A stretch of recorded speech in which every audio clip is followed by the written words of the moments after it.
Ispred Zemaljskog muzeja pogodio me snajper. I ja sam iz njegovog iskaza shvatio da se tu radi o jednom safariju na ljude i da su ljudi koji, dakle, dolaze s tim motivom jedna nova morbidna vrsta snajperista koji plaćaju da ubijaju. Jaz nisem nikoli slišal cen, koliko je bila cena, samo vem, da je bilo grozno drago.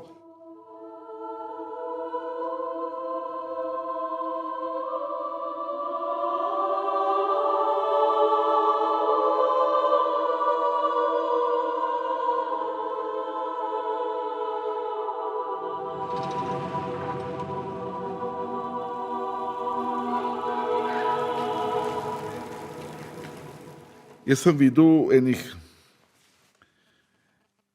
7 strelov, nisem mogel verjeti, da se je ulegel, da mu je bila predana puška, vse je bilo naštimano in da je ustrelil.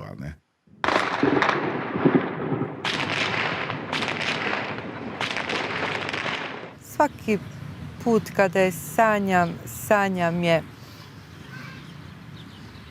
u toj dobi u kojoj je i ubijena, znači sa tih godinu dana.